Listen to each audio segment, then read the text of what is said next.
குழந்தை தூங்கிட்டு தானே இருந்தா, அதுக்குள்ள அழறான்.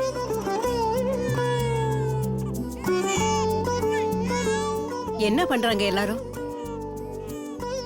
குழந்தை அழுதுட்டு இருக்கு. சீதா, குழந்தை அழுவுது பாரு.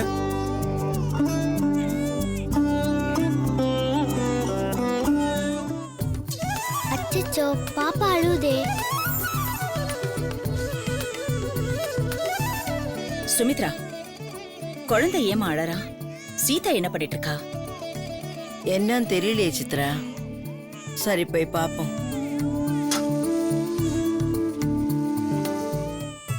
என்னன்னா குழந்தை அழுதுட்டே இருக்கு.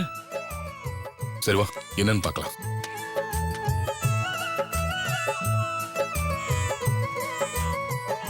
ஐயோ, குழந்தை அழுதே. நான் நல்லா திட்டு வாங்க போறேன்.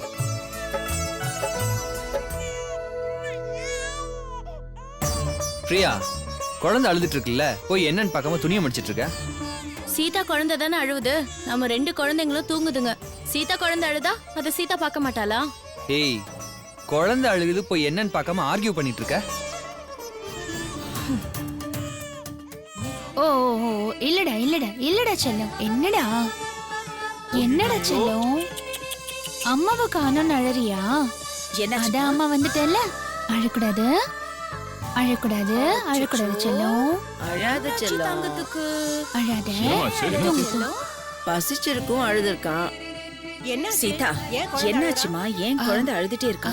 அத்தை, நான் கோலம் போட போயிட்டேனா, என்னை காணோன்னு அழுதுருக்கான். சீதா, 30 நாள் வரைக்கும் குழந்தைய விட்டுட்டு எங்கேயும் போக கூடாது. நீ எந்த வேலையும் செய்ய வேண்டாம். உட்கார். ஆமா சீதா, நீ குழந்தை பக்கத்துல இரு. சீதா எந்த வேலையும் செய்யக்கூடாதுன்னா எல்லா வேலையும் நீங்களே பாத்துக்கங்களேன். சீதா எழுந்து போய் கோலம் போடுறதுக்கு முன்னாடி நீங்க யாராவது போய் கோலம் போட்டுருக்கலாம்ல. பிரியா, நீ காலையில் நேரமா எந்திரிச்சு கோலம் போட மாட்டியா? அது சரி. பிரியா, பிரியா, உன் பிள்ளைங்க 2 அழுவுது, போய் பாரு. ஓ, ஓ, போங்கறல்ல. அழுதுட்டு இருக்காங்கல்ல. போறேன்.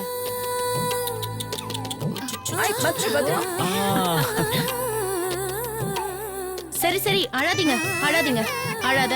ஓ அச்சு குட்டி, என்ன சீதா கைக்கு போன உடனே குழந்தை அழுகிய நிப்பாட்டிட்டான் பாத்தீங்களா?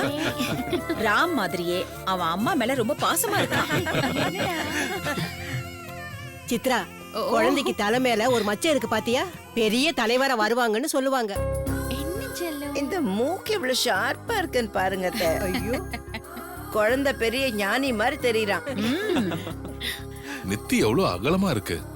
இந்த மாதிரி குழந்தைங்களுக்கு அறிவு நல்ல விசாலமா இருக்கும்னு சொல்லுவாங்க. ஆமாண்டா, கைய பாருங்களேன். கொடவள்ளல் மாதிரி அள்ளி கொடுக்கறவங்க கையெல்லாம் இப்படித்தான் இருக்கும். என்னங்க, இங்க பாருங்களேன், உள்ளங்கை தாமரை மாதிரி நல்லா விரிஞ்சிருக்கு. இந்த மாதிரி உள்ளங்கை இருந்தா மகாலட்சுமி உள்ளங்கையில இருக்குன்னு சொல்லுவாங்க. சீதா, குழந்தையோட கண்ணு 2ம் எவ்வளவு பிரகாசமா இருக்கு பாரு. ஒளி பொருந்திய கண்ணுன்னு சொல்லுவாங்களே, அது இதுதான். அண்ணா, குழந்தைய பாக்குறப்ப ஒரு தெய்வாம்சம் தெரியுதுண்ணா. மனசுக்கு ஒரு புது தெம்பு பிறந்த மாதிரி இருக்குண்ணா. இனி நமக்கு யோகம்தான்.